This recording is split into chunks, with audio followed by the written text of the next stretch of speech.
Welcome to Broken Kayfabe, the unofficial after show of Breaking Kayfabe with Baldrin and Barry. I am joined once again by my good brother, Ariel Agbalog. What's going on? Ooh, it's been a while since we've talked to each other. Nothing's going on. Same old stuff. Just working and working. It's just work, but it's good. I'm feeling great. Well, tell me, how did you celebrate St. Patrick's Day? By working. I slept during the day and I worked at night. So that was my St. Patrick's Day. To be honest, I forgot it was St. Patrick's Day. I kind of lost track of the time because I was working. I was anticipating working the weekend again. So my mind was elsewhere. How about you? How did you celebrate St. Patrick's Day? You were on the cruise, right? That was the day that we started the cruise. Nice. Yep. So a lot of people were dressed up in the green and the shirts with the sayings on them. There was some funny hats. There was some beads, because the Mardi Gras beads carry over the St. Patrick's Day beads, Yeah. So it was really neat. A lot of people were celebrating and doing a lot of drinking. The ship had the traditional green beer, which I do not get at all. Why not?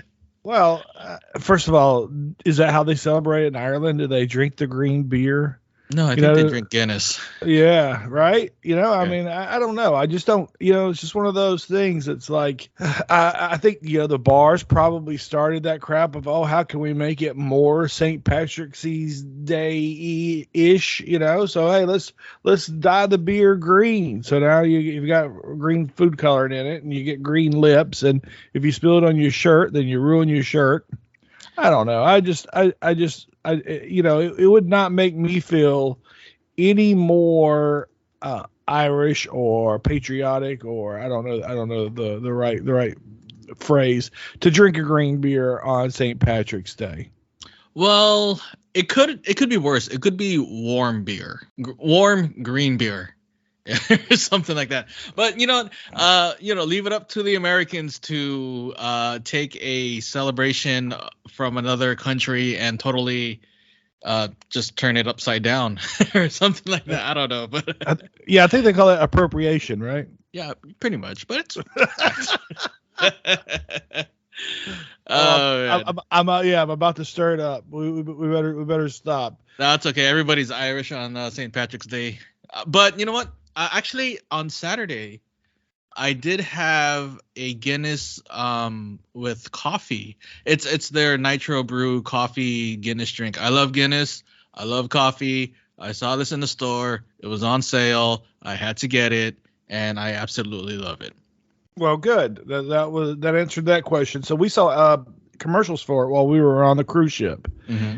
And at first, I thought it was non-alcoholic, but then Jenna saw on the can that yes, it is indeed alcoholic. Right. Do you like Guinness? Do you have a favorite beer or alcoholic beverage?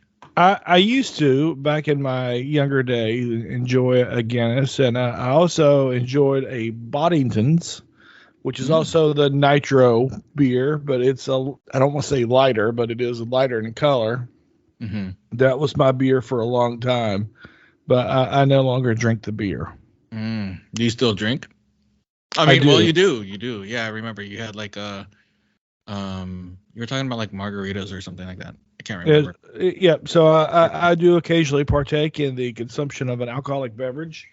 My drink of choice would be the old Captain and Diet with a lime. Wow, I don't recall ever having that before. No, I never had that before. How is it? I should try that. Well, if you like Diet Coke, it's delicious. I like the spicy rum. I like things that are a little more flavorful. I don't have a strong sense of smell or taste. Mm-hmm.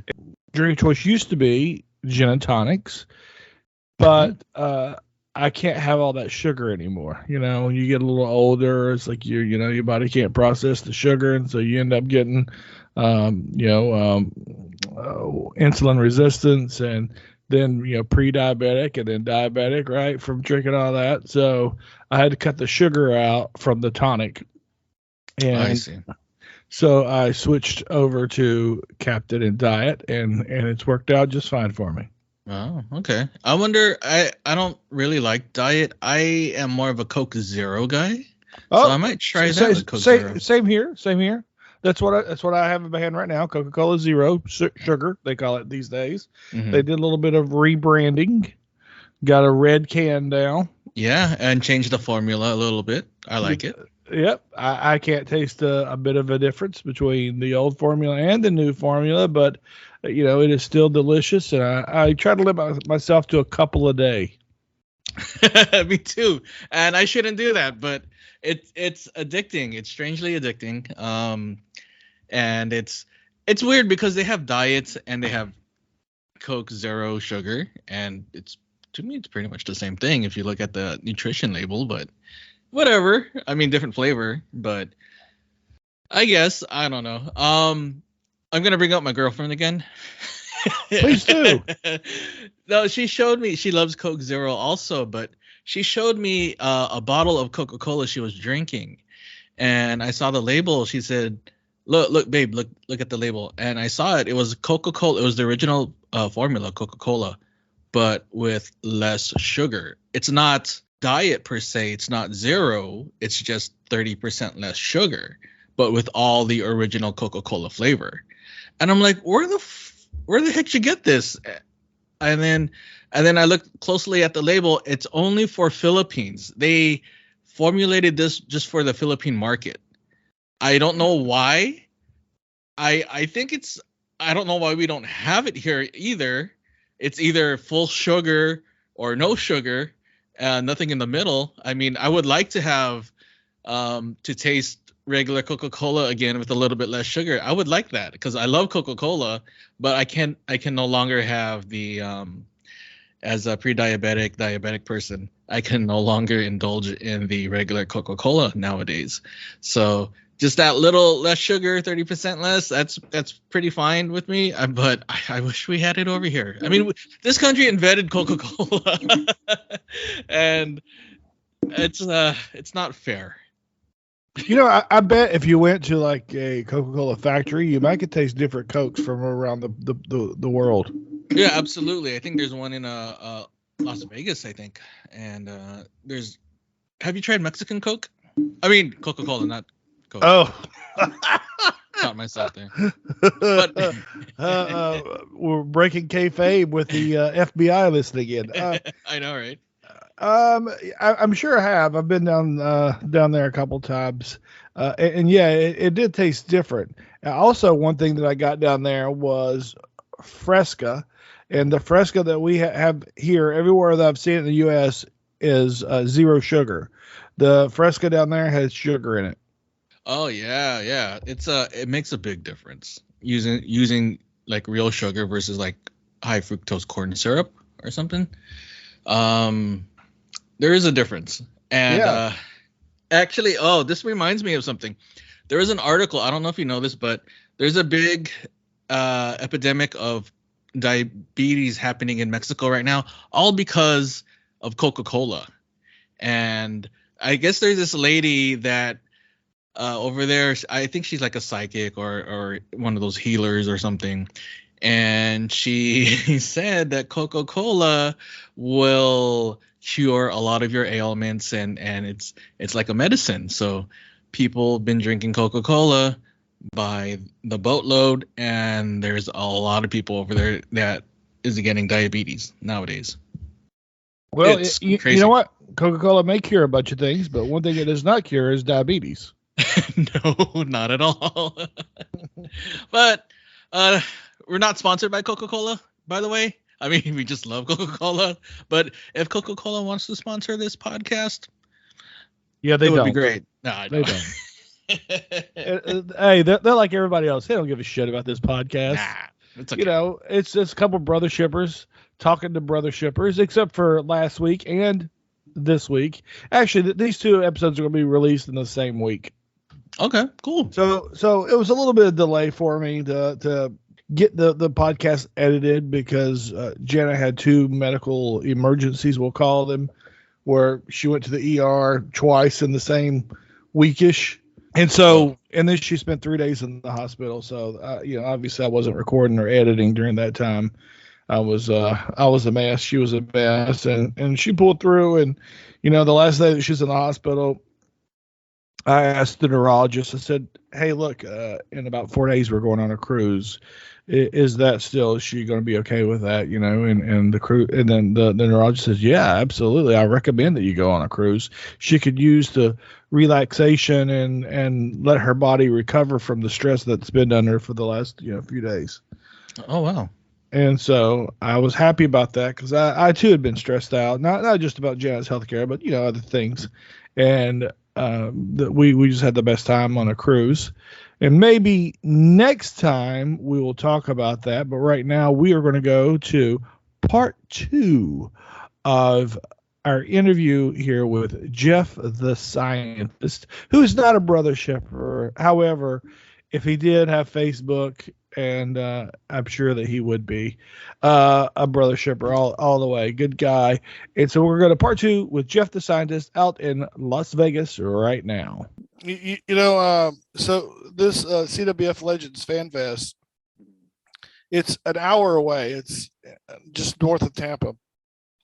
And so we live west of St. Petersburg on the beach. And then you go to St. Pete, and then you go to Tampa, and then north, just past the airport, there's Lutz.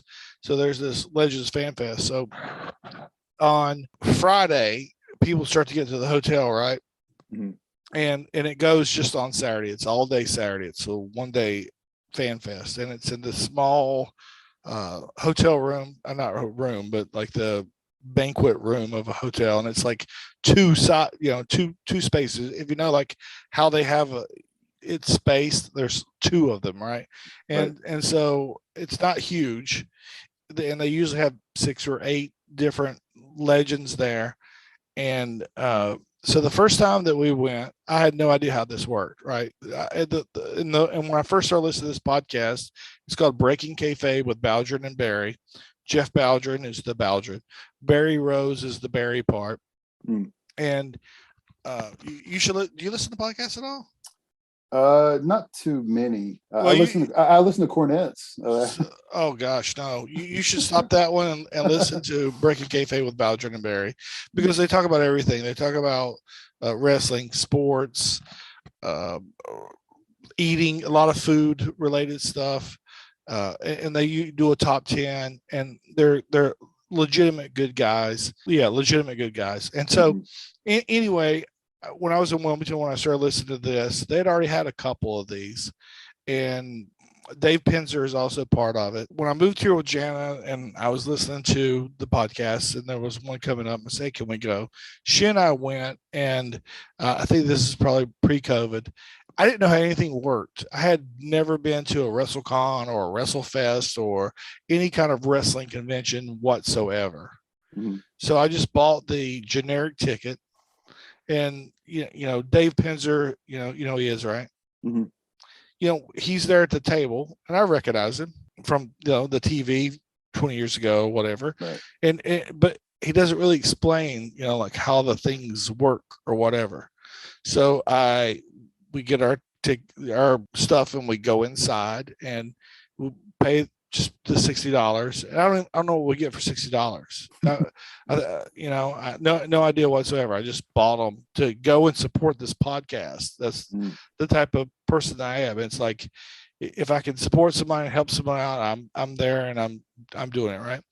So we go in there, and we just walk around. We look, and I see like Larry Zbyszko.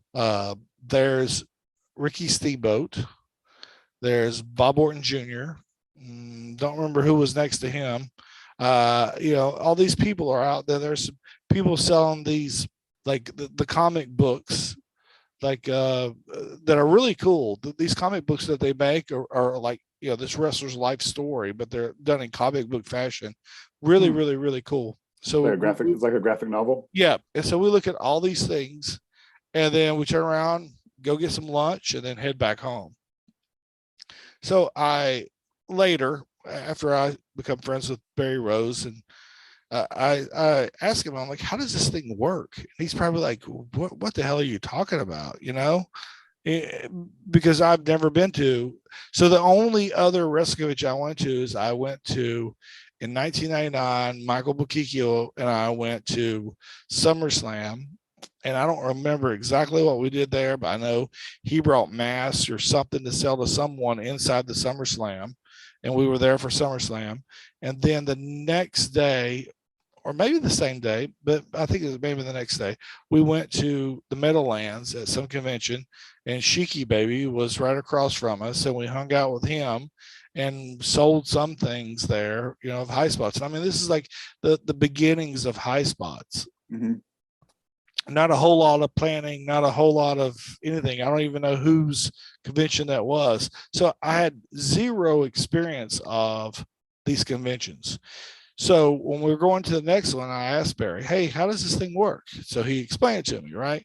So, you get I think it's called the mega ticket, which is you get a cup of coffee. So you get this hour-long talk with this legend. The one we went to was Jerry Jarrett, which is phenomenal. And then you get dinner with someone else. The one we went to was Ricky and Robert, which was awesome. And then you get the after party, which with us, it ended up being Lynn Denton, the grappler. Mm.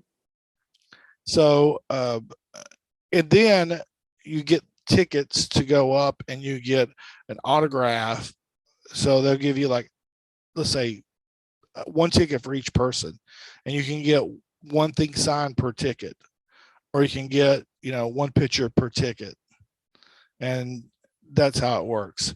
That all made sense to me, because when we were at the first one, when we didn't know what was going on, this guy who, how people show up sometimes to like a wrestling event and he try and be like they're in gimmick.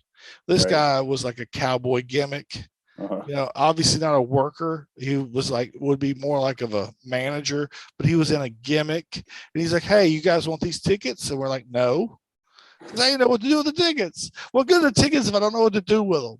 Right. And he's like, you don't want these tickets? I'm like, no, you're going to need the tickets. I'm like, oh, no, I don't need the tickets. There's this awkward exchange there in the middle of this room. I didn't need the tickets because I don't know what to do with the tickets. Right. The tickets. And so, and I was probably trying to tell my wife something, about wrestling that was stupid. Like, did you know my first set of wrestling boots were from Bobby Fulton? No, I didn't know that. Well, here, let me tell you this story. So, Bobby did the fight contest, not Tough Man. That's what they called him. Yeah. No, they called him fight contest. Tough Man was like a patent term. So he always called his a fight contest, right? Mm-hmm. Yeah, just like some wrestling companies call theirs wrestling. The ones we work for is wrestling. Yeah, wrestling with an R. So I go and I meet Bobby, help him set up and so Bobby Fulton, James Hines had asked my cousin Bobby, hey, can you come and help out? And he goes, well, my cousin will help you. So I went and helped him. And I set up the ring, the boxing ring, set up chairs, worked there that day. I talked to him and his wife at the time, Donna, and I said, I don't know, something about saving up to get wrestling boots.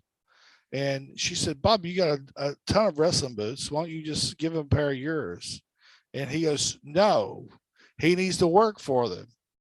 She goes, look, he just got the military. And this is probably 96. Hold on. Yeah, 96. And he like, no, he needs to work for him. You gotta pay your dues or whatever.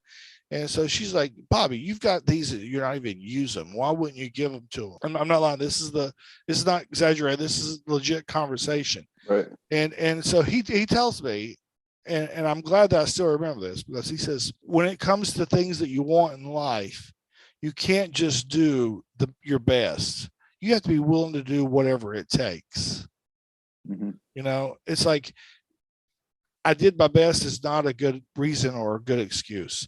You have to be able to just go 110% above and beyond what you could do. And I mean, I still think of that, like whenever it is or whatever it is that I'm doing, am I really doing my best? Am I really giving everything that I've got to accomplish whatever goal? So I give him, I want to say $25 for these boots because he would not just give them to me. So probably it was a while. It was a while because I remember my cousin Bobby saying to me, hey, did you ever get your boots from Bobby? And I said, no. He goes, I'm going to call him.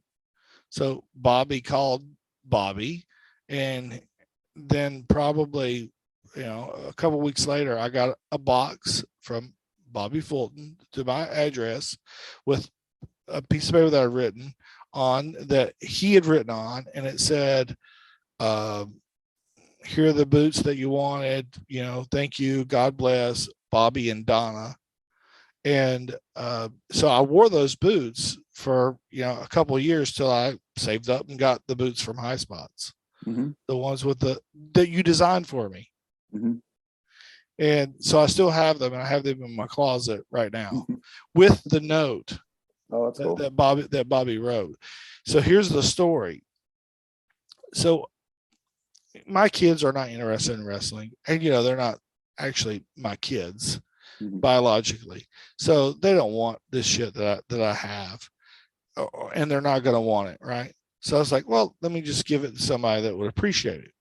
So I messaged Bobby Fulton on Facebook and said, hey, you may not remember me, but I got a pair of boots from you, and I want to offer these back. Maybe your kids would want them. And he read the message, never said anything. Right. So then one day I was on Facebook, and a Facebook Live popped up, and there's this kid, Dylan Hines, talking to Bobby Fulton, and they're selling stuff. So I messaged Bobby Fulton and say, hey, I got these boots that you gave me that you got in Japan. And I remember him telling me about them. It was when he was in All Japan. He got them, and they have this label, Kabuto or something. And when I Googled that name, a pair of Hulk Hogan's boots popped up that he got made over there. There are these really, really soft leather, and they sold for like $8,000 as Hulk Hogan's. Wow. And so I messaged him, and he goes, oh, no, you just keep it. Thanks. Well, then probably 2 hours later, I get a message. On second thought, please send them to Dylan Hines. And it was a Cherry Grove address. And I knew that Bobby Fulton lived in Ohio. Dylan Hines was his son, who is selling all this stuff and is sort of selling wrestling gimmicks and doing like these meet and greets with wrestlers. And so there was this one situation where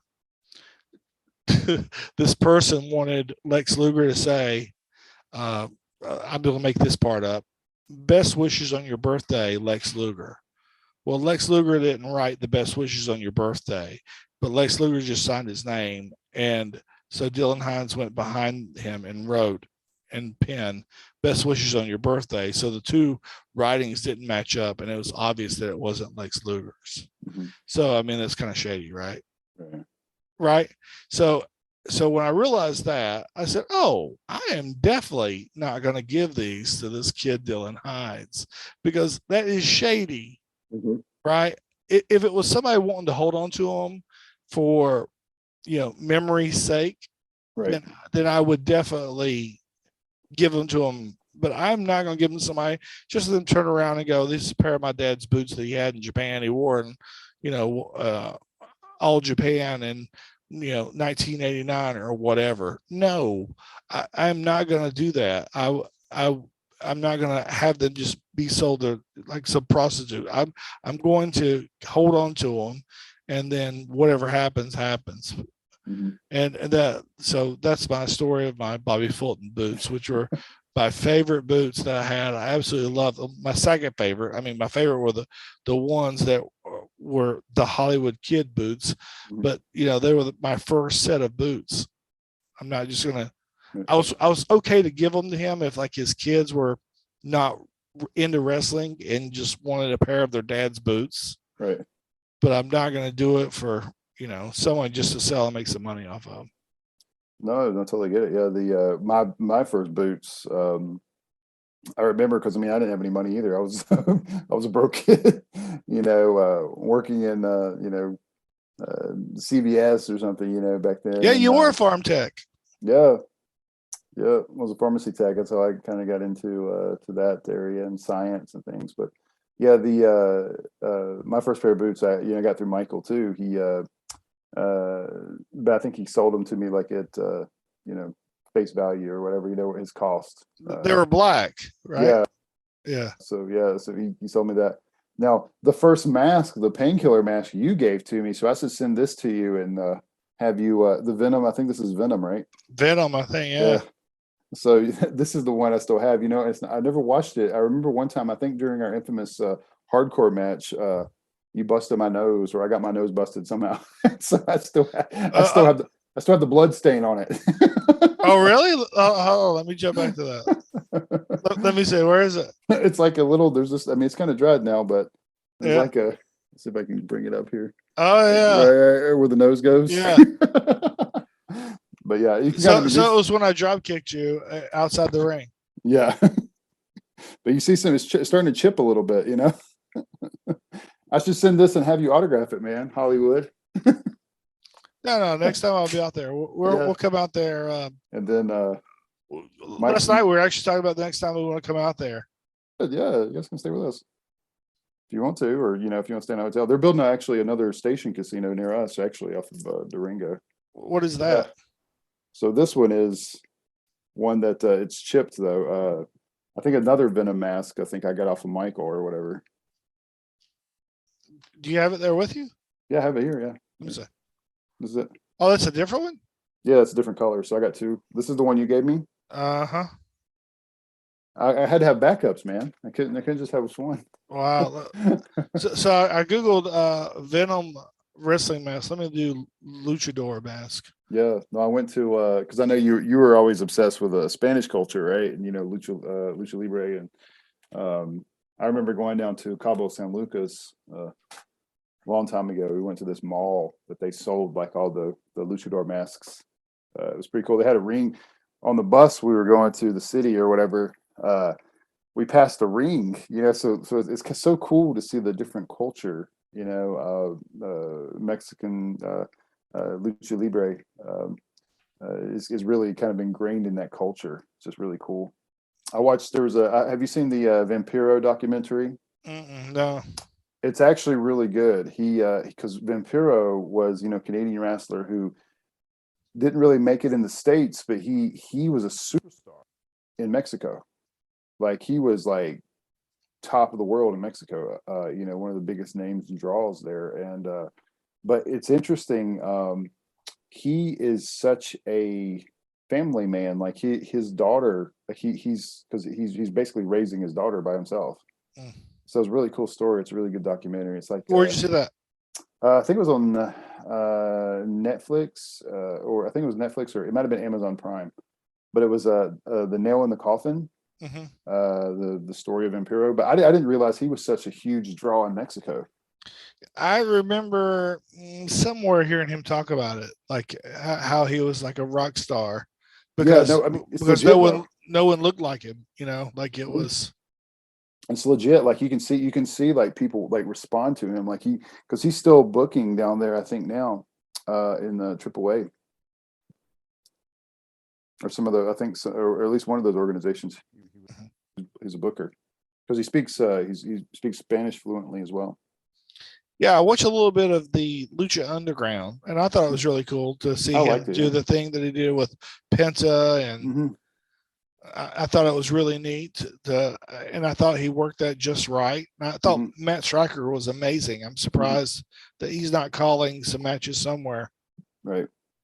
I like Lucha Underground. I like the whole. They basically made it into a soap opera, right? Even more so, Oh yeah. But it was interesting though. You remember, they have Future Stars of Wrestling (FSW). I don't know if they're still running here, but they have that out here. I saw Brian Cage. It's kind of interesting because it reminded me of like a true indie. I mean, this is kind of a bigger promotion, but during intermission, you have your wrestlers go outside. Brian Cage is out there, like he just looked like he was huge, like just huge and just kind of winded. It seemed like he was just moving around because he's so bulky. And then they had Jake Roberts there. it was interesting because he was standing right behind one of my friends who was there, and he did the fake he pulled like the fake punch. He like tried to punch my friend. Oh yeah. Yeah, and like because my friend he was facing the ring, right, but Jake was on the back, and I didn't realize how big Jake's a pretty big guy too. Yeah. Yeah, it's I was surprised, but he came up there, and this is like when he was doing his whole DDP yoga thing. Yep. And he was talking about it, right? So he's Which, on by the way, tour. yeah. But by the way, I've been doing DDP yoga for quite a while now, and I'm a huge advocate of that, especially if you have any like joint pain, back pain, hip pain. So what do you do every day? What do I do? Like for Or do you do it every day? Do you do it every third day? Do you do it every other day? usually once a week. Now, I'm also a big proponent of Total Gym too. So, so I actually do a lot of like body weight calisthenic sort of movements and things like that. Mm-hmm. And then What's Total Gym? I'm not familiar with it. it's the Chuck Norris thing. The it's like where you're using your own body weight to pull yourself up, and so I use that. It's just a piece of gym equipment basically. But yeah, the DDP yoga is great. I mean, I've used that. I was having a lot of hip trouble because I wrestled for probably 6 years, and then prior to that, I was playing sports, football and baseball and stuff like that. I've always been pretty active, but I was having hip pain at, in my 30s, so that actually kind of alleviated some of those issues just by, just kind of getting things moving again. And I would I'm not a big proponent of or never was a big proponent of yoga or anything, but so it is a little bit different. And I'm not being endorsed by DDP yoga or anything. I'm just obviously I'm just telling you my experience with it, and I would recommend it if people are having some sort of health issues or in terms of sore joints and things like that. Well, what is it that you like about it? Just that it's, I don't know. It's just kind of like guided. Like I've never really done like when you see, I'm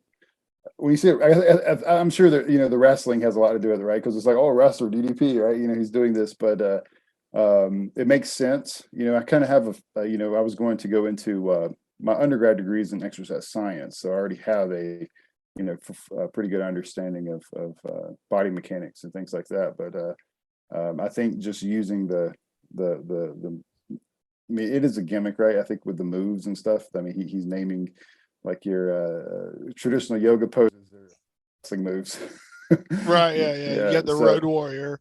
Yeah, the warrior pose. Yeah, the warrior pose, or you have the dead man, or But so it just makes it more entertaining, and it makes me more likely to do it. I think. Plus, there's more calisthenics involved as well, so you are getting a resistance training along with it. So to put a bow on your wrestling life, transitioning into your marriage life, I think you said a little bit. So what are some things that you've taken from wrestling that you've applied to your real life, of going from Bane or Painkiller or Big Jeff or the gimmick table seller or whatever there, to Jeff the Scientist? I think going back to the confidence of taking, I mean, it takes a lot of confidence to wrestle half naked in front of, 20 people to 300 people. So there's a lot of confidence I think built, and I think it helped me deal with people, like learn how to interact with people a lot better, in crowds and things like that, and different personalities and things. Like I always say, life's a work. Wrestling's real, brother. Yeah. So it's like you're fine. Like if you're out in Vegas, there's a big crowd of people that are just making way too much. So you just tell them to shut up. Yeah. You stupid rednecks. Yeah. Yeah. It's funny. No. I mean, I think for me, it was like I said, it was a confidence booster. It was something to make me feel a little more unique, I guess. It allowed me to talk to girls and things like that. Yeah, I know. Let's don't go down that road. So, I mean, just that, kind of face like, honestly, for me personally, I would I would never change anything. I think because at the end of the day, that's who, the decisions and the things that I did when I was younger, the things that made me who I am today. And, I feel like I'm pretty blessed and content for sure. Have a beautiful wife, two great daughters, her, growing up like weeds for sure. But Yeah. plus, when they start dating and whatever, my wrestling background should help. I can at least intimidate the boyfriends. Maybe. Yeah. Just bring out the mask, man. Hey, let me show you my wrestling videos. You see this guy? You ever seen a guy take a hot dog to the head like that?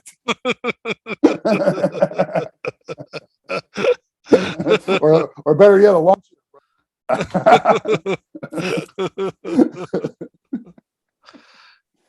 Yeah.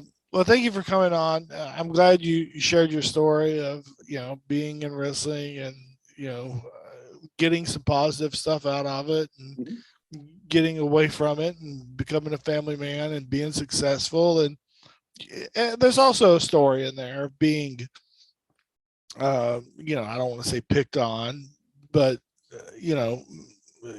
joked by these guys who, now are, it's probably wrong for me to say, beneath you, who are working dead end jobs, and you're successful, the beautiful wife, and you live in a nice, big, beautiful city. You have things that those people in a life that those people could never, ever, ever, ever imagine. So it's like you got these people who come on TV and make fun of this kid. You should never do that because you don't know where you're going to end up and where that kid's going to end up, right? Mm-hmm. I mean, you should just treat everybody with kindness and how you would want to be treated. And I mean, that's one of the things that I see about you is, you came from the same place as all those people. The difference is you've left that place behind. There's still part of you that grew up in the tin roof, but you're out in Las Vegas and you're a scientist and you're successful and you work and you support your family. So, I mean, that says a lot about you. It also says a lot about them, right? The people that make fun of other people are not the nicest. They are not the kindest. They are not, they're using you for some joke, but look at you now. Like you went on to be a better wrestler than them, more professional than them, having success. And then you move past that and you grew up and, you have this awesome family of these kids that are, smart, and I'm sure will go on to be successful. You got a little girl who's just so confident. She comes on, does this magic show. She, she did the magic show at lunch. Dude, there's no way in my life I would have done anything like that. Never until I was, probably in the military, that I would do something, as bold as, hey, watch this magic trick. And then you've got her just convinced that she is the world's best magician. And then you've got the other kid who's just an amazing artist, which obviously, right, is DNA. You didn't sit beside her and say, hey, look, you got to draw in the lines. Like she got that from you because you drew my mask, you drew my boots. You had that drawing ability and still do. Right. Yeah. It's it kind of goes back to it. It's like you said, to bring home the message is, encourage people, right? You should be there. If it's your kids, if it's people around you, encourage them to do the things that that they may not be good at the beginning, but just encourage them. I encourage my daughters to be themselves. I encourage my daughter to draw. I encourage my daughter to be a showman, or showwoman. That's much more positive. My whole goal is to put more positivity out in the world because we hear so much negativity, but put more positivity, be content, with your life, and good things happen, man. I mean, it's You know, it's not rocket science. I think you just got to, you know, positivity out there. Power of positivity. Yeah, man. I mean, seriously, there's no way that I should be with my wife. No way. Mm-hmm. No way at all that I should have this wonderful, smart, beautiful, sexy, successful wife. But she is so encouraging and loving. And, I hear her all the time with everybody that she works with of like encouraging them and telling them what they can do and giving them the feedback that they need. I mean, and she's amazing. Absolutely 100% amazing. And she's had that influence over me since, so we didn't always work together. I worked for her. And then toward the end, she came and worked in my building. We had 2 buildings where I was working, and she came and she was in that building. And I would see her come in, sniffling, coughing, sneezing, and would still be at work. And, it's like when you're the CEO of the company, you don't have to come in like that, right? And I mean, now's a different time. You would come into work like that. You'd stay home. But back then, you could. But she came into work sick and stayed at her desk with her Kleenexes and worked and had that work ethic. And that's, I don't know if I ever told you a story of how we got together, but I'll tell it real quick. And then we'll put another bow on it. So we'll have a present with 2 bows. So she had asked me when I first got into real estate to share this post of her friend's house that they were trying to sell it and they were having difficulty sell it. So I did, and I got a little heat from the company I was with because I was sharing on social media another company's listings. And I mean, it's just so stupid, right? Like the goal of a real estate broker or a realtor should be that we all try and sell this house and get it sold, right? So I got a little heat for that. And then a year or so later, she called me because her father-in-law, her old father-in-law from her ex-husband, was trying to sell his house. And 3 other realtors had told him the most he would get for it was $165. But she and her then husband at the time had sold it to him for $202, and it was a VA loan, which means he had 0 down. So if he didn't sell it close to the 202, then he would be having to pay the difference, and he didn't have the money. So I went in there, and we went under contract at 193. Ended up selling at like 187.5. And then I only charged him 1%. So he was able to sell it without paying anything out of his pocket. He bought it 182. So he was able to sell without, paying anything out of his pocket. And that was a big deal because he was trying to move to come to Florida to be with Jana and her then at the time husband. But if I hadn't charged him 1/3 of what everybody was charging, he would never have been able to do it. Secondly, I got more for the money at 1/3 of the price than what 3 other people said he would get. I mean, and to me, that's crazy, right? So a year goes by, and I'm talking to these clients that I have who are, 70-year-old ladies, and I'm telling them how Jana was the best boss I ever had. She wasn't the best female boss. She was the best boss, period. And all these qualities about her that was just great. And they said, you should tell her. And I said, well, I can't tell her because she's married. And then a couple months later, her old father-in-law's girlfriend messaged me on Facebook and said, hey, how's our old house doing? We wish we hadn't moved because as soon as we got here, Jana and her husband got a divorce. And so I said, really? And she said, yeah. So I just messaged Jana saying, you're the best boss I ever had. I just want you to know it. Because I feel like how you feel about somebody is something you should say. I don't think you should hold that in, right? Like you shouldn't let someone die or go out of your life without you telling them how you feel, especially if it's positive.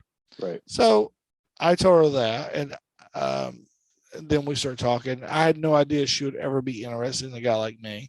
And we talked for a little bit, and then we ended up going on a date and just found out that there was just so much chemistry and everything worked. And that's how it all started. But never in my life did I think that a woman that's as smart, beautiful, and sexy, and sympathetic, and empathetic, and loving, and generous would ever be interested in a guy like me. Never. And it's like she does these things all the time that it's just like I can't see someone in my past being that loving and giving. Mm-hmm. You know what I mean? Right. It's like, I mean, just with anything. I mean, I could give a million examples, and she is just that type of person that is just like wants to love and help everybody. Like I can see it with our dogs, our kids, our friends, strangers. Mm-hmm. You know, and it's like we're actually paying for 2 people in our Facebook group to come to the next Legends FanFest in June.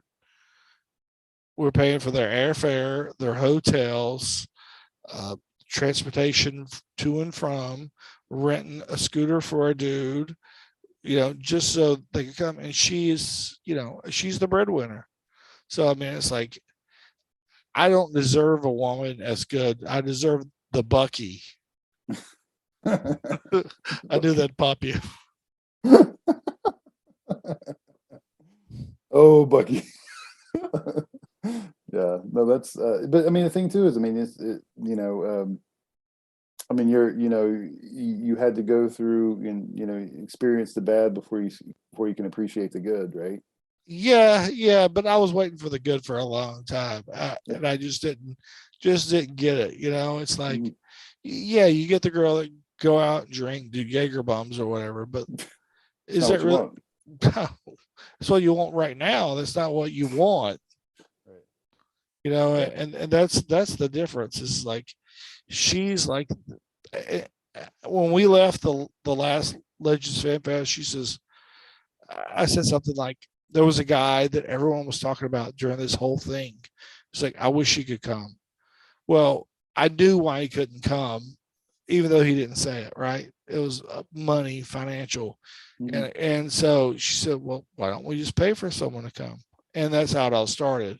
Well, it turns out, and so we said, well, we'll get one person to come. And it turns out we got 2 people to come and paid for all that for 2 people. And you know, she's such a wonderful person that I don't deserve, in my opinion. And I just love her so much, and I'm so thankful to have her. And I think that there's someone that's out there like that for everybody, right? No, I agree. I mean, like when I first met Jenny, I'm broke ass college kid.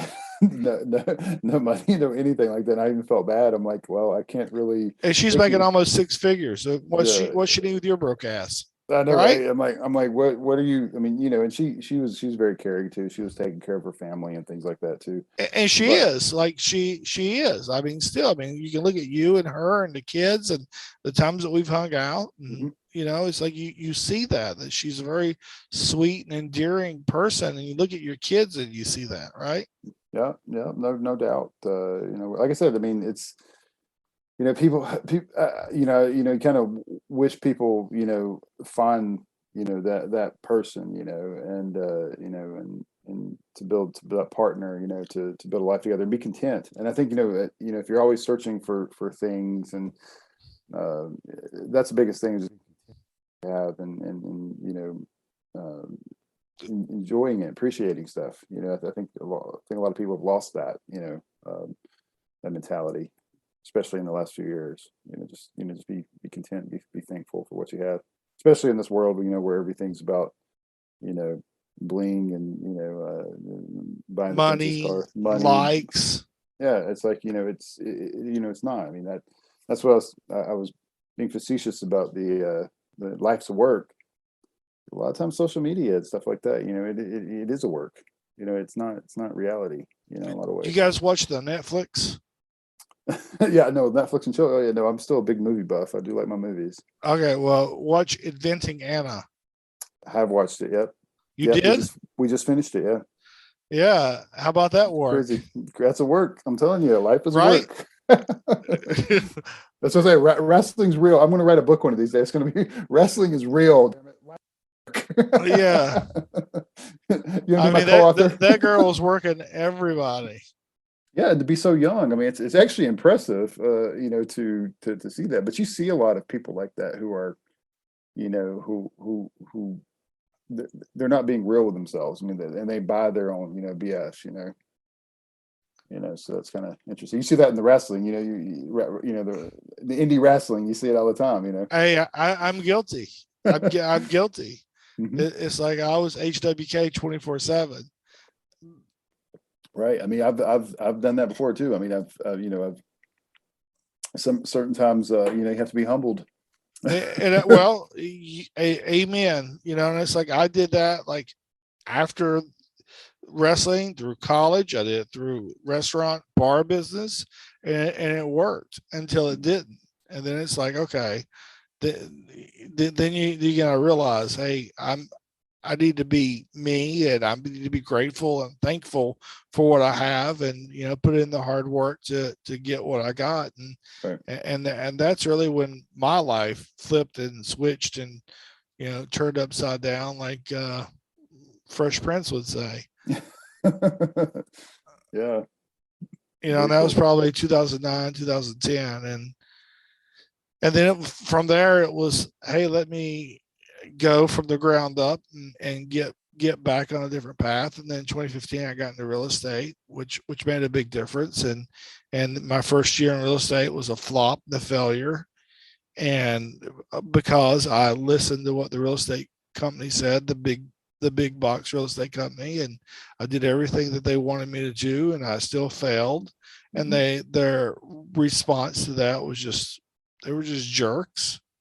And so then I started doing my own thing and just started focusing on not how much money I can make or how many sales I could make, but just how much could I help people. Mm-hmm. And that's the thing that motivates me now is what can I do to help people. It's like I think about the relationships with my kids. I'm trying to help them. The conversations I have that might be uncomfortable, I'm trying to help them. And I, say those things to them, trying to help you. Mm-hmm. And I mean, that's what I say. That's one of my statements I always make is don't, as far as it go about the money and stuff like that. I obviously didn't come from money, but I mean, I'm doing all right now for sure. But first and foremost, enjoy what you do. And I think like you hit the nail on the head there when you say it wasn't until you realized that you changed that mentality that I want to help people. I don't want to make money. I want to actually help people first and foremost, and then the money will come. The way I tell my daughters, I'm like, listen, first do what you enjoy, because they ask, we always talk about, what do you want to do when you grow up and stuff, and I'm like, do something you enjoy, because you're going to be doing it for the rest of your life, so do something you enjoy, that you and do so that way you'll never have to work, because you enjoy it, and the money will come, the means will come for sure. Just takes time.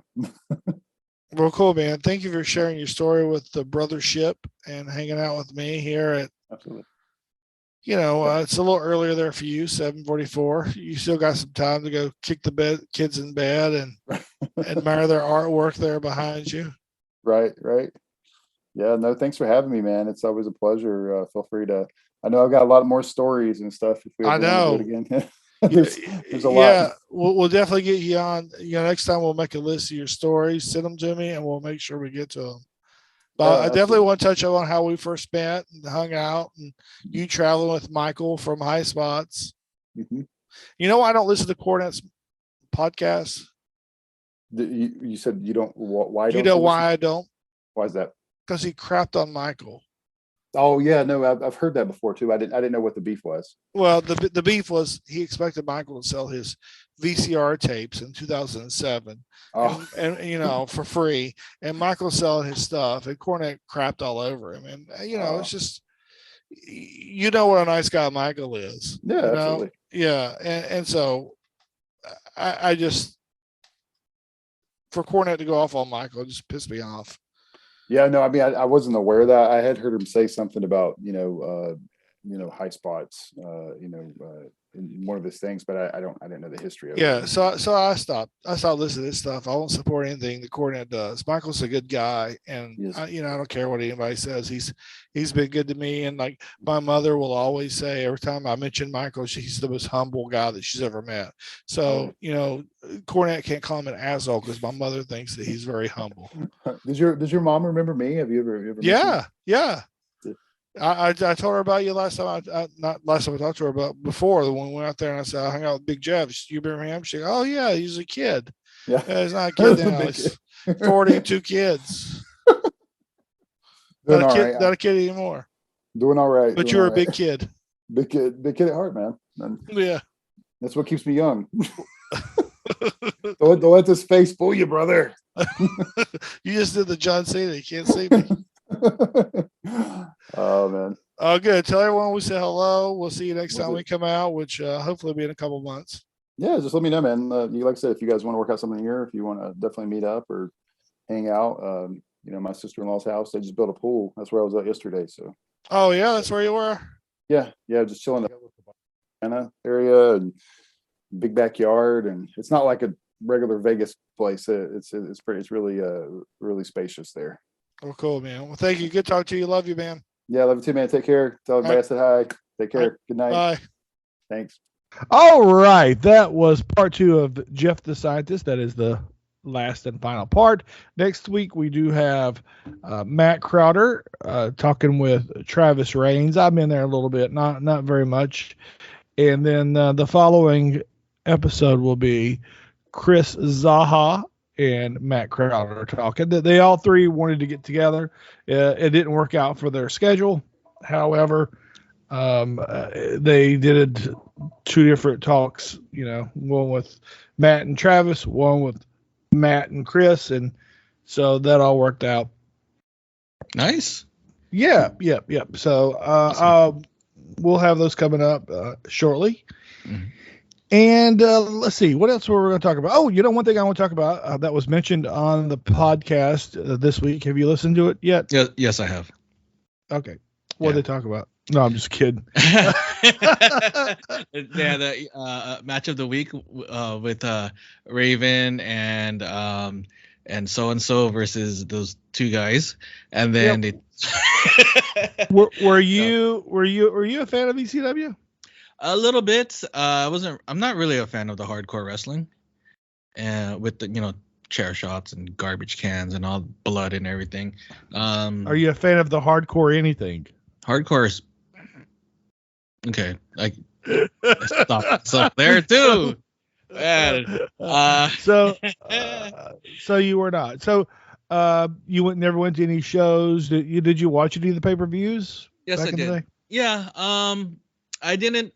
Okay, so over here we didn't really get ECW until they went to, I think the Nashville network, or when they went nationals and stuff like that. So, that's the first time, like, I actually really, really paid attention to ECW. Other than that, it was like friends that recorded tapes or something like that. But it was cool at first. I really liked Taz and Rob Van Dam. I thought they were, really different. But when it got to all that other stuff with barbed wires and things, it was all right to see for the first time. And then when they keep doing it or doing stuff similar to that or something like it, I get kind of turned off by it. I like Jerry Lynn, and I just like just regular wrestling, I guess. Wasn't really a fan of staple guns and stuff like that. How about you? I was a huge Mark. I started watching them in '96, and I was able to go to an ECW show. Then I was at, I think it's called Crossing the Line Again or something like that. And it was the night that Paul E. Announced that they would have the pay-per-view. Oh yeah, you talked about that before, right? I think you did. Yeah. Yep. So I was at that one, and that was a crazy show. And it was here. I'll just read off the matches: Lance Storm versus Balls Mahoney. The date was it was actually February 1st, 1997. Okay. Lance Storm, Balls Mahoney, Ricky Morton versus Big Stevie Cool, Axel Rotten versus Dr. Death, and then it was Raven versus Dr. Death, the Sandman versus Devon Dudley, Eliminators versus Sabu and Rob Van Dam, Cherry Funk versus Tommy Rich, and the Triple Threat, which was Bam Bam, Candido, and the franchise, Shane Douglas against the Pitbulls, and Tommy Dreamer was the main event. Yeah, I'm not sure if I talked about that whole experience or not. I'll be happy to do it another time. And then the other two that I saw, and I think these dates are correct. I know one of them was actually it would have to be right. So it was in Columbia, South Carolina. Nova and Jerry Lynn against Danny Doring and Roadkill. Spike Dudley versus Big Dick. Of course. Dudley. Of course. Tracy Smothers, Little Greedo versus Chris Chetty and Tommy Rogers. Tajiri versus Super Crazy. Bubba and Devon against Axel and Balls. Sabu defeated the One Man Gang. Rob Van Dam defeated Spike Dudley, and Taz defeated Shane Douglas in a Falls Count Anywhere match. And the last one that I went to was, so that was Columbia. It was Raleigh. And the main event on that one was Rob Van Dam and Sabu versus Bubba and Devon. Ooh, nice. Jerry Lynn, Just Incredible, One Man Gang, Tommy Dreamer, Taz versus El Diablo, Tajiri versus Super Crazy, Spike defeated Big Dick, Doring and Roadkill, Chris J, Tommy Rogers, Super Crazy and Balls Mahoney defeated Tracy Smothers and Little Greedo. So those are my 3 ECW events, and I enjoyed it. I enjoyed the product, and I, of course, now looking back, I just cringe at some of the bumps and some of the craziness. Yeah, Tajiri and Super Crazy always had really good matches. I remember that they had that rivalry going on back then, and they always had some pretty good matches. I loved more of the like Lance Storm was great in there. Jerry Lynn, Van Dam, Taz. Wasn't there a guy named Time Bomb back in the day or something? I can't remember. There was like a guy, I think his name was Time Bomb, but it was just like I can't remember. Well, what did he look like? I think he had facial hair. I can't remember. Was it 9? Are you thinking 911 or Tombstone? No, Tombstone. Oh man, it was so long ago. Shoot. I'll have to look it up, but somewhat. Oh no. Yeah. 911 was Tombstone and WCW. Okay. And there was no guy named Time Bomb. Am I making shit up? Yes, you are. Yes, I am. Awesome. So your description's pretty good. I mean, that should narrow it down. He had facial hair. Yeah, facial hair. That's true. Tommy Dreamer. There you go. No, just kidding. Yeah, it was a crazy promotion back in the day.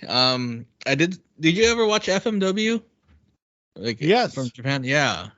So I've seen a little bit of that. I mean, it was more cartoony. I mean, they had like guys like Leatherface and other gimmick wrestlers like that. Hayabusa was always awesome. Jason was Freddie, Jason the Terrible, I think, and yeah. So, but that was pretty cool too. That was actually my first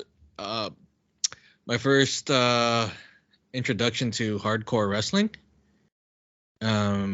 because my friend, I had a friend back in the day that really likes Japanese wrestling, so he showed me a clip from FMW. It was a Hayabusa clip, and that's yeah. And then years later, I went to remember Tower Records or Yeah. So they had the DVD section they had like wrestling DVDs or videotapes there, and try to look for some FMW stuff. And of course there was some ECW stuff too, so that was pretty cool. I miss those places. Sorry about that. Yeah, so those stores, I love those stores too. Tower Records, or I don't know. I used to love going and shopping. However, I've learned I am I'm horrible with the impulse buying. So I'll buy shit that I just don't even need. And so I would, back when I was in the military, I had a ton of CDs that I just was, let me just try this band, which is really, really, really, really stupid, especially now. I mean, the amount of money that I spent on that was just really, really, really dumb. So but I do love to go and look. And I used to like the ones where you could actually, listen to like a sample. Yes, absolutely. Those are cool. So the question I wanted to ask you wasn't about ECW. I wanted to ask you, it was one of the listener questions. If you won $1 million after taxes, of course, I believe that's how it was phrased. Yeah. What would you do with it? I would pay off all my debts. I will pay off both homes that I own. I would pay off. Oh, wait. Okay. So debts, and then houses, and then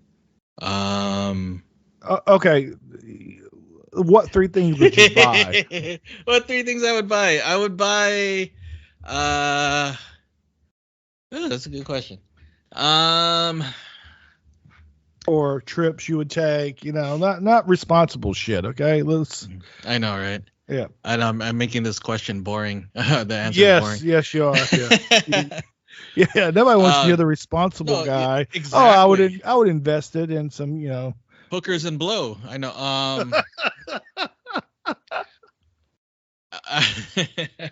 I would probably. Is that cat taking a shit on my fence? Oh my god. Okay, there was a cat. I'm looking at my backyard right now. There's a cat that is on top of my backyard fence, and he just squatted and took a he took a shit right on the fence. Anyway, $1 million. Let's see. What would I buy? I would probably buy a house. No, see, that's responsible. Well, I don't know how responsible that is. I already have a house. A new car would be nice.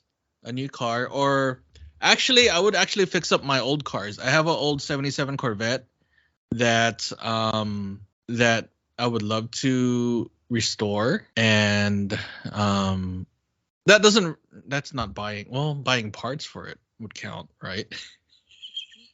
Well, I think that works. Yeah. So I would like to restore some of my cars. There you go. I have a '77 Corvette. My dad has a 1972 Ford F-150 Ranger, I think. With the short bed, and I would love to restore that for him too. I would buy. See, that's the thing. I do impulse buying also, and I really hate it. There's a lot of things I would love to buy, like a collection of championship belts. I've never owned a replica belt. They were always out of my price range. And I mean, not really. I could afford it, but I just really don't want to put the money down on it. But if I had $1 million, I would have a collection of championship belts or video game consoles and video games. A little hobby of mine is like collecting not necessarily rare video games, but sort of rare, or sort of things that I think would go up in value in like 20 years. But stuff like that, or comic books too. I used to collect comic books. probably get one of the older comic books that costs a couple $1,000s or so. Yeah, hobby stuff. How about you? So let me back up to your video games. So Sure. what consoles do you like to collect the games of? Well, right now I used to Dreamcast for one, Sega Dreamcast, and then I also have a Japanese PlayStation 2, which I go and try to collect wrestling video games, and some Japanese fighting games also. And but I love like Sega Genesis, Super Nintendo, TurboGrafx 16, those consoles. My absolute favorite console of all time is the Dreamcast. So I would like to find it's kind of hard to find video games for that system now, even in the used market, aside from eBay. But I like going out and searching for it in video game stores and stuff like that are around the area. And sometimes I find some gems, sometimes I find just a lot of sports games, which is the most common used game type there is, because they don't want to keep a sports game for a hell of years. It's already outdated after a year or two. Now, were those discs? Yeah, there were CDs. Yeah, discs, compact discs. And there's some Nintendo, the first Nintendo system. There's some games there that I would love to have again.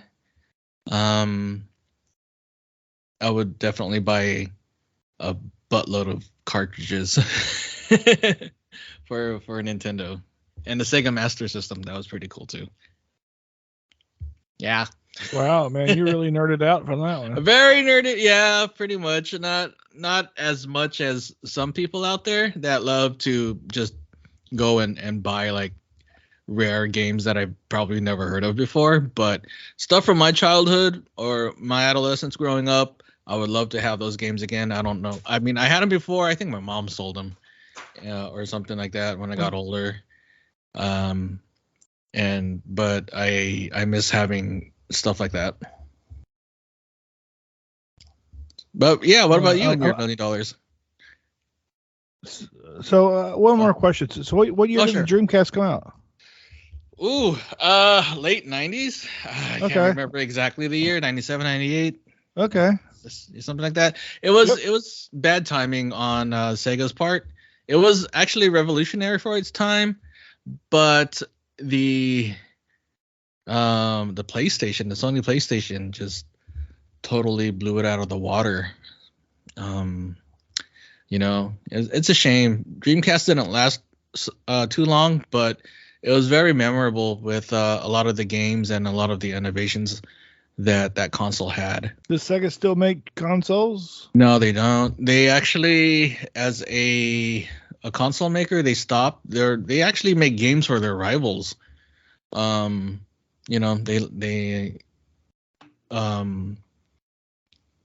what's it called? They focus more on games now and for different companies. Okay. Oh yeah. So Genesis, I remember that one. Yeah. Sonic. Yeah, Sonic the Hedgehog. Sonic is one of their guys, huh? Yeah, well, that's cool. They still got him making movies. That's cool. Exactly. Yeah. So that's a good thing. It's I mean, I haven't seen the first Sonic movie, but that's pretty cool that he's still around. Yeah. Cool.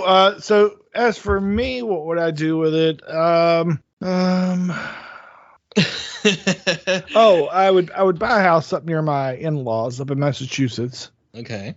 So that we could go, up there and spend some more time and maybe go up there more often, in the summer months. Like the week that Jana was having her health issues, they got snow up there. So in March they were getting snow, 5 or 6 inches. No, thank you. So probably May to October, I would go up there a few times a year and spend time with them. Let's see, what would I do? I need a new car? Do I want a new car? No. Um, you know, I've never been a collector of like wrestling stuff. I mean, I have recently, but the last couple years since I've been in the Facebook group, but only to I don't know, maybe buy things to gift other people. And, I mean, because sure I can buy this stuff now. I don't even know like what it's worth. I look all the time on eBay, and if I see something that's like from my childhood or that I would like, I might would buy something that reminds me of a wrestler that I liked as a kid. I might end up buying it. But let's see if there's anything I would like to buy. I can't think of anything wrestling that I mean, I would want the things that you can't get, right? Like an old belt with some history or something with, history that's attached to it. Mm-hmm. But would I spend that money on it? Probably not. I'm like Heath Slater. I got kids, Yeah. I got kids. Yeah. I mean, I probably would take them on another vacation. Our son's college is paid for, so I don't need to do anything with that. Our daughter will probably be paid for the next year or two. Mm-hmm. Florida's got a pretty good plan that you're able to pay for prepaid college. That's awesome. Yeah. It took me 17 years to pay off my college loan. Oh man, let's see how long it took me. Let me think about it. 99 to 2015, 16 years. Wow. Yeah, mine was 2000 to 2017. Yeah. And that's something that you cannot not pay off. Right, exactly. I mean, they don't write that junk off. It follows you, and they'll take that junk out of your taxes. They will garnish your wages. Yeah. You do hear that they're forgiving some of it. I mean, and it is sort of ridiculous the amount that it costs as opposed to what you make with it, right? Exactly. I mean, my school doesn't even exist anymore, so they were forgiving some loans, a year or two prior to the school closing, mm-hmm. but I was not eligible for that, and I actually paid it off before the school closed down, and but I was happy. I was like, when I wrote that final check, and then a week or two later, I checked the balance and it was zero. That was a good feeling. Yeah, it's a 17-year journey. Yeah, it really is. I mean, there were times that I was late or had to make arrangements, or this is the same with my old car. I won't get into it then, but that car had a lot of sentimental value to me because it took me so long to pay it off, and I was at different times so behind on it that it would have been repoed if they had ever found it. Mm-hmm. Hence why if I ever have $1 million, I would be doing responsible things with it, paying off my debt because it took me so long to pay off my student loan. There's stuff that I still need to pay off right now, credit cards and whatnot.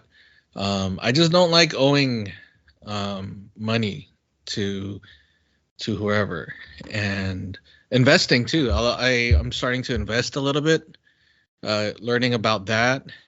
Investing, growing my funds. Mm-hmm. So yeah, that would be like, honestly, with that money, it would go towards paying off my debts, paying stuff off, and then growing it. Yeah, we're the same way. We have a friend that manages our money, or Jenna's money, but our money. Mm-hmm. And we were going to pay our house off. And she said, no, give it to her so she can invest it. And, of course she would say that, right? But the thing is, so if her investments are, let's say, making us 7% over a year, but our house payment, our interest on that is only 3.5, then it makes sense to go where it's making more money, right? Right. And that's her thought. But Jan and I both would rather be debt free, and really that's the only thing that we owe money on our houses. Yeah, I want to be debt free so bad. Yeah, because shit happens, like exactly. You have a health problem and you're in the hospital for 6 months. I mean, there's nothing that protects you, and it says you're able to go back and do your job. So then you have to get a lesser job, and now you owe all this. And then you got to go and get your house foreclosed on or sell it. Oh yeah. So you want to get it paid off, so all you have are the taxes and insurance. Yeah, that's true. Oh, I have a question for you. Yeah, let's hear it. Based on the podcast that was just released, food, for instance, do you have any underrated food franchises that you think are that are underrated? Yeah, I'm going to tell you too that I did not eat before getting married. So Boston Market and Bob Evans. And so the reason I'm picking those two is because for about, I'm going to say $45, we could feed our family of 4. And so that comes out to 10 and some change. Plus we'll have leftovers for a few days. And you can't do that, I mean, you can't do that at Applebee's, you can't do it Chili's, you can't do it, you name it, you can't do it for that price. And the food that we have gotten from those places here in the St. Pete area has been amazing. The wife got Boston Market before we went on our cruise, and we had the kids here, and it was one of those days where we had a lot going on, much like today, where it's like run, and there's not time to cook a dinner, and plus when she gets home from work, I don't want her to spend a couple hours in the kitchen cooking, and then you got an hour cleaning up. I mean, I just think that's a complete waste of your time. So she picked up Boston Market, and it was chicken, cream spinach. It was a sweet potato casserole. I think there was a corn, but it all was fresh, good, amazing. Yes, I totally agree. And for whether it's Christmas or Thanksgiving, when we have to get a meal, we're getting Bob Evans. And we fed 8 people for like, I'm going to say $75 last time. Wow. I mean, less than $10 a person. I sound like the, Sally Struthers trying to get you to donate money to the African charities. But I'm telling you, for less than $10 to feed someone a big hearty meal that's actually good quality food. Yeah, man, I'm telling you, Bob Evans, huge fan. I don't know that I would want to go in there and sit down and eat it, but to be able to bring it home, amazing. The same with Boston Market. I mean, because the ambiance of Bob Evans just ain't my jam. Oh, really? Boston, yeah. I mean, I like to go to a place that, I don't know. Actually, I don't even like to go into places much anymore. Yeah, I'm asking because, about the Bob Evans, because we don't have one here. I've never been to one. I only see the ones that you can buy in the store, like the mac and cheese and the mashed potatoes. That's how I know Bob Evans. That's and that stuff is good too. I bought one of those last night for my kids. Okay, that's cool. What kind of restaurant is it? It's like an American fare, like Cracker Barrel type of thing, or what? Yes, very very similar. I mean, without the gift store. Okay. Yeah, that confused me when I first went to a Cracker Barrel, and you have to go through the gift store first, right? The one that I went to, and I was like, "Is this the restaurant?" I was like, "Where's the restaurant?" And it was like, off in the back a little bit more through another like hallway or something. But yeah, that was my first Cracker Barrel experience. But yeah, Bob Evans, we don't have one here. Boston Market, we do. We have like, I think I only know of 2 in my area, and it's really good. I love their chicken. Have you tried their prime rib? I posted it a couple of weeks ago. It was Boston actually, Market. Yeah, Boston Market prime rib. I don't think I have. Mm-hmm. You know, I can't remember if I did. I want to say that I did. I think we got it for something else, and I think that I did have the prime rib then. But last time we got chicken, my memory sucks. I love their chicken. The chicken that we got before was amazing. I mean, it was like, and it tasted fresh. Yeah, there's a shit ton of Bob Evans here. It didn't let me search like by state. I see. But I know they're in North Carolina. Let's see, California. Nope. None. Nope. California, No. Maryland. California. California, Pennsylvania. Oh, okay. The one thing I don't like about Boston Market is their I'm not a big fan of their cornbread. You know what? It was not good. You're right, because I love cornbread, but the cornbread that we got off of the last thing was not good. Yeah, it's to me it's a little bit too like commercialized, I guess. Not really homemade tasting, or something like that. It was just too like franchisey to me. But everything else is good. I love their cream spinach. I love their potatoes. I'm so with their mac and cheese. You know who's got a good cornbread is Sam's Club and Walmart. Really? I haven't tried that. Pre-made. They're little bitty loaves that are like, the size of your hand, inside of your hand. The size of the inside of your hand, like you can hold one whole one in your hand. Use your imagination, folks. And they are delicious. So I break them open. And sometimes I'll cut them, the long way, and then flip them out and put some butter on it, a little bit of salt, and heat it up for like 10 seconds in the microwave. Wow.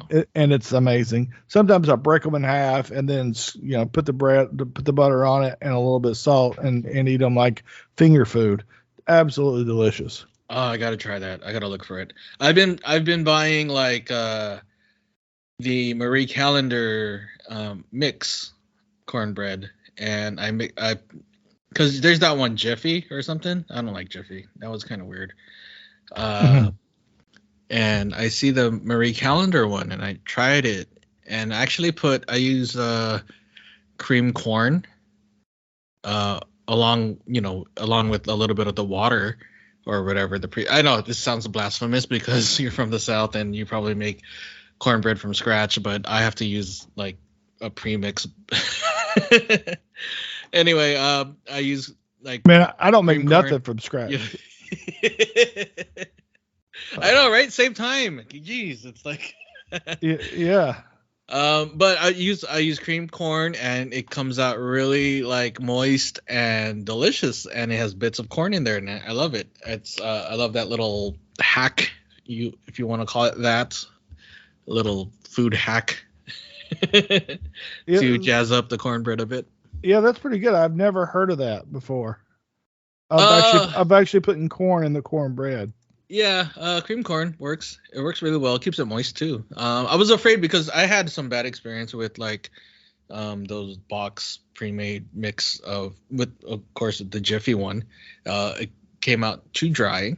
I think I overcooked it or something like that. But and then what happened? Well, I mean, it was gritty. It was dry. I didn't like it. That's the corn. Okay, I've seen that. Yeah, it wasn't really, I didn't enjoy it. I mean, I ate it. I had it with chili, so I just drowned it in chili, and that worked. But please forgive me, but I think you're being a little dramatic. You had a bad experience with you, and that means you just didn't like it. No, yeah. But I saw. I think explosive diarrhea is a bad experience. Well, okay. Oh, look. You're like, yeah, I just didn't like it. You're right. That is very California. Very California. We probably put avocado in our. Not just no. And then I saw online there was this. I actually typed in how to improve boxed cornbread, and then there were some tips: add jalapenos, add honey, this and that, whatever. And I saw the cream corn and milk instead of water, and I tried that, and I liked it very much. Man, So that's I might- let me tell you, asking for advice on like the internet or finding other ways to do things is so underrated. It is. We have a wealth of knowledge in our fingertips on our we have access to this, and we don't use it sometimes, or we just for whatever reason. It's very underrated. You find all these great things on there, a lot of shit, but all these other great things out there that people just put out to share with everybody else. Very underrated. Yeah, I know. It's like my kids, they'll come and they'll ask me, hey, how do you do this? And I'm very thankful that they ask me how to do something. Yeah. But I'll say, hey, you got a computer in your hand. It's not just for hearing some guy rap about vaginas, right? You can also Google stuff. You look things up, watch a video on how to do it. Mm-hmm. And they're like, I wish I never came and asked you now. That's kind of Which is kind of like a double-edged sword, because there's a lot of stupid ass people out there, and like book dumb. They're not even book smart. They're just dumb. I don't know. That's kind of harsh, but there's people out there that lack any form of formal education, and they don't know how either how things work or about history or about whatever. And it's like Google's right there, and I don't know. It's kind of dumb. And it's a pet peeve of mine. I don't know. Whatever. I just don't want to get into that. Your know the freaking difference, people. Man, I'm telling you. Cornbread. Very Cornbread delicious. is delicious. Cornbread is delicious, and We can searching agree for on that. things online is underrated. That's the title of the podcast. Cornbread is delicious, and searching things online is underrated. Did I say underrated? Messed up. Oh, it's about time for you to take a nap so you can get ready to know, go to right? work. Yeah. Oh. Ariel, thank you for joining me. We're going to do this again soon because I want to get another podcast out this week. It's my goal. It is Wednesday. It is Wednesday. Yes, it is. Yeah. So maybe tomorrow or Thursday we can talk again, and I can get Matt Crowder, Travis Raines episode out and about. Absolutely. I'll be free. Oh, what happened? Before we get off here, Before we get off here, let me just remind everybody, and I should have done it at the beginning, that it's my fault. June the 4th, Lutz, Florida, the Brother Shippers, all coming together. Hopefully, most of us will be there. I know not everyone can be there, but if you can, please come, hang out with us. You have a great time. You'll meet a bunch of legends, get a bunch of signatures, get a bunch of pictures, some selfies, and you'll hang out with the Brother Shippers. So June the 4th, Lutz, Florida, there's still some tickets available. Please go and grab them before they're all gone. Ooh, absolutely. All right. Thank you so much, Ariel. Thank you, everybody that takes time every week to listen to this. And we will see you in a couple of days with another episode with some more Brother Shippers. All right. Bye-bye. Bye.